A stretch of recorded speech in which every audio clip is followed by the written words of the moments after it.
So what do we have here? Any guesses? Says made in China. Let's get them inside and get them unboxed. So I'm opening the first box here. Great packaging. 2 socks. Oh man. Look at that. I mean, they look great. I don't know if this is a front or a rear, but I'm not sure what's going on here. Looks like something's covered up, but I can't like peel it up. It feels like it's underneath the clear coat, so I will have to look more into that. But other than that, I mean, they look phenomenal. I don't know if this is a front or a rear, but I'll have to measure. All right, you can get the full effect once they're in the sun. I think they look incredible. So this is a rear. You can see how concave this is, and I love the shape. So I believe this is a 19 by 12 and a half. Let me see, the offset is printed right there. You can see it's 19 by 12 and a half plus 55. So this is very modest. It's not too crazy. Contacted a Alibaba company, and somebody in China made these exact to the SM10. I mean, they're not exact. You can see like a little difference, like SM10s have a different little cutout on the side milling here, but overall the look is very similar. Now let's take a look at the front. So this is, let me see, it's been so long since I ordered these. This is an 18 by 11 plus 38. So you can see they're not crazy on the offsets, but look at the concavity to it. It took a lot of work with the manufacturer trying to figure out how these will fit behind the calipers here. But what I'm really trying to fix is like how sunken in these wheels are. So I think I'm gonna jack the car up. I'll take this wheel off, and then we'll be able to see what the car looks like, without tires, of course, with the new wheels. Had to do a little test fit. So they're sitting a little bit in right now, but that's because we got the suspension fully drooped, but it's gonna be perfectly flush. You can see the nice concave finish on the front. And the rears are super deep. I think they're gonna look great. So I know people are gonna ask, what do they weigh? What do they weigh? So this is one of the rears. I'm gonna step on it. So 201.6, and now without the wheel, 178. So the rears are 23.6 pounds. Let me do the fronts. Okay, so this is the front. 201.2. So the fronts are 23.2. Okay, so this is the before, and you can see how smooth these are. There's barely any texture left. This one's got a little more, but this one's not really an issue. It does fold up like that, which I'm not a huge fan of, but whatever. So these are gonna just go over the top of them. Not even think I'll have to drill any holes. I'll probably just get the hardware to go through those 4 right there. That'll be perfect. Here's the finished product. I've been driving around with them for about a week now, and let me tell you, it is so much grippier. It's so much more confidence pushing in the clutch here, especially when wet. We've gotten a lot of rain here in Phoenix recently, and this little texture here has been excellent. Can definitely tell a difference. Let me see if you can get a view of the hardware on the back. I use some of their hardware, and I use some of my own washers just to go through. Like this one, I only have 2, but it is on there.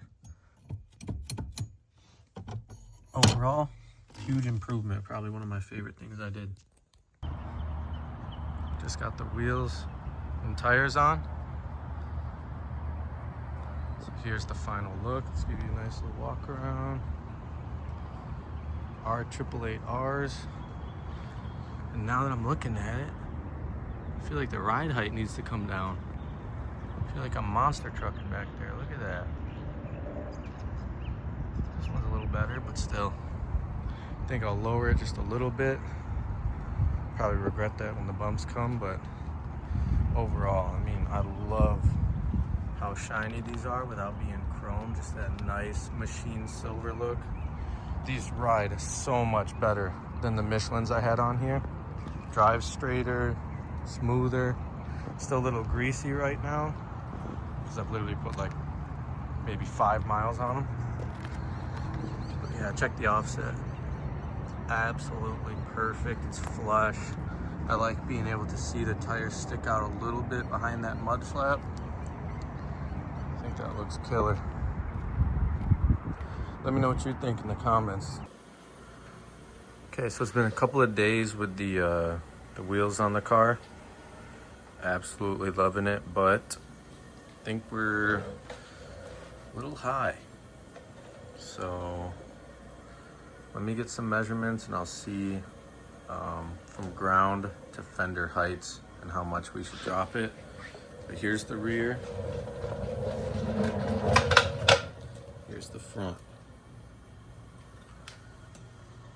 So let's see. So here are my overall measurements. Left front's 25 7/8. Right front sitting 1/8 of an inch lower. And then the two rears are almost exact. I'm gonna look up what Jim Merrow recommends for these cars, and I will probably set the ride height to whatever he says. I did look up the Jim Merrow specs he has for these cars, and he actually wants the ride height higher than this. And personally, I don't want to go higher. I think it's already kind of high.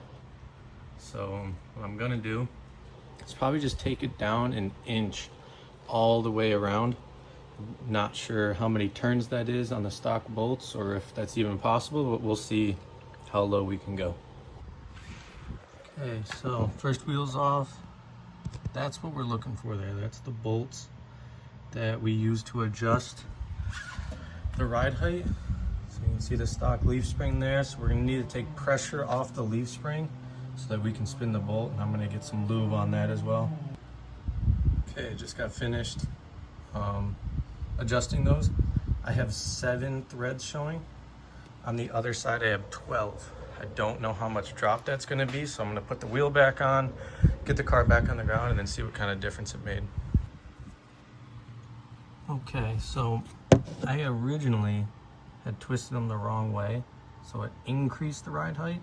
So I put it back down to stock, checked the measurement, and well, I put it all the way back down, checked the measurement, and it seems like we are maxed out. So people are talking about getting aftermarket lowering bolts, but there are like 2 rubber pucks underneath there. So maybe we'll take the stock ones out and try to lower it that way.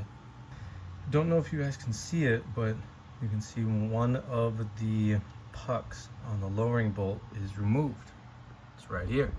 So what I did is I went in with this, Harbor Freight angle grinder disc, and from underneath I just propped it up like this and was able to cut it out. Hopefully you guys can see that.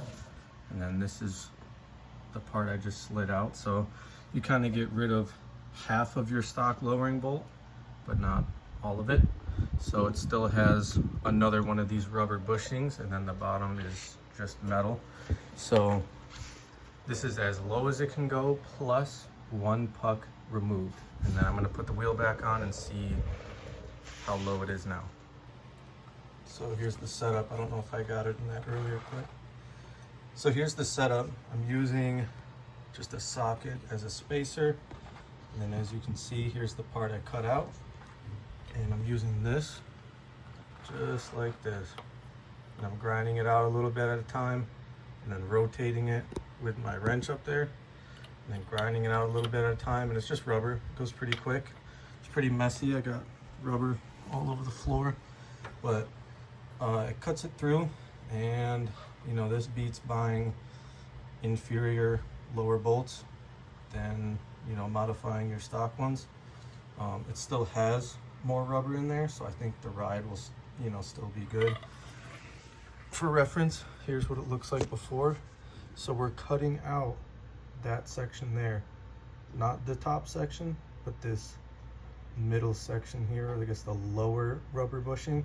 We're getting that one out so that we can drop the rear end lower. Okay, you can see I'm working through the next one here, and I'm just gonna turn it a little bit like that, and that's the next section I'll cut through.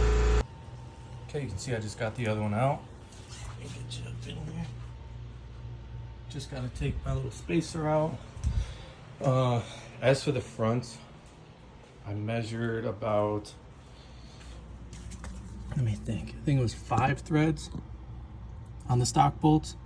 So I turned them down to about 8 threads. So I don't know how that translates to ride height, but I put them both to 8 threads. Yeah, so I'm gonna get the wheels back on. I'm going to get it lowered on the ground. Probably have to move one of the cars out. I'll take it around the block, and then we can actually see ride height. Okay, so here's the after. You can see we're definitely lower all the way around. I just took it around the block, and I originally parked it in the street, and the street's not level, so I had to move it to the driveway. But here's the results. So before we were at 25 and 7/8. Now we're at 25 3/4. So realistically, only like 1/8 of an inch of drop. Right front, 25 3/4 to 25 7/8. Somehow went up, not sure. Left rear went down 3/4 of an inch, and this one went down about 1/4 of an inch. So we're not perfectly level, but it is lower, specifically in the rear. I will probably be taking it apart again, and using these measurements, I'll make some adjustments. Thinking maybe 27 is the sweet spot, and that's me measuring from the concrete to the top, or the highest part of the fender there. I think that's good right there, that amount of gap. I think that's about 2 fingers. I'd like to maintain that all the way around. I don't know what that is for the front. Maybe it's, you know, closer to 25 3/4. Let's see.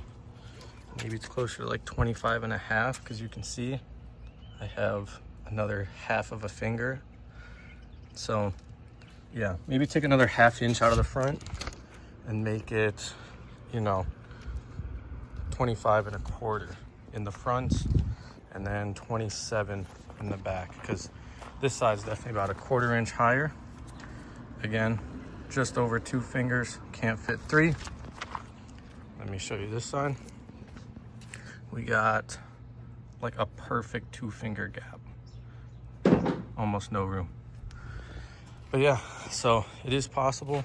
I may have to see on this side. It's possible that I didn't max out the bolt before I put it back together. Could have been just a silly mistake, but I was spinning it to be able to cut all the way around. But later this weekend, I'll put it back on the lift and do it again. Thanks for watching.